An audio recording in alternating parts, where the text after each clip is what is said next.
attending this very short hearing on short notice. I know it's inconvenient, and I appreciate everyone's patience. I promise this will be a short hearing. It's necessary to hold this hearing to correct errors that I made on Monday. We last met on Monday regarding this case, which was one of many scheduled cases on Monday afternoon. Prior to the presentation of the parties' agreements, I was briefly advised by counsel of the nature of the case and of the agreement and of the reasons for the agreement. I learned that a witness was expected to testify, and I was advised of some of the things the witness was expected to say, including statements relating to the witness's young children. At the beginning of the hearing, I reminded the folks from the television media of the Supreme Court's administrative order concerning the recording of the testimony of witnesses. And the folks from the television media were very understanding of the administrative order and were completely respectful of that, and I thank them very much for that. I also ordered the media present to refrain from reporting the specifics of the witness's testimony. I did this in an effort to protect the witness and her young family. It is now clear, and certainly very clear to me, that this particular order was not lawful, and I should not have ordered the media to refrain from reporting what was said by the witness. That order, it seems to me, was void ab initio, but to any extent that it's required at this time, that order is now rescinded. Whether it's needed or not, it seems to me it's not, because that order seems to be void ab initio.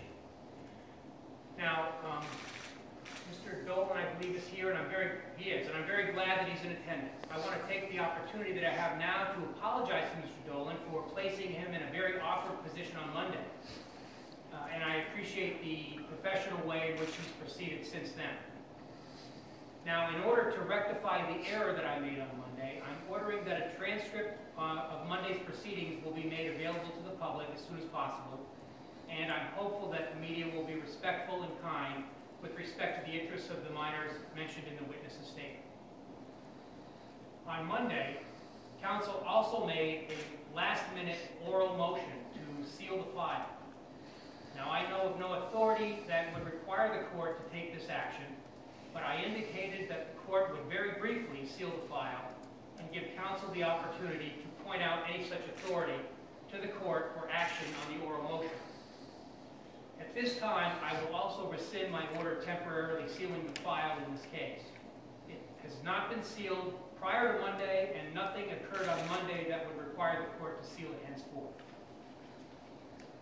One of the most wonderful features of our justice process in this country and in this state is the ability to correct mistakes, either through the appellate process or by a trial court acting in response to a motion or even on its own.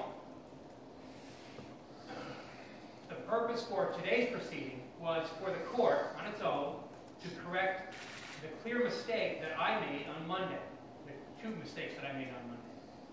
Hopefully, the proceedings today go some distance to do that. I promised everyone this would be a short hearing, and we are now in recess. All right.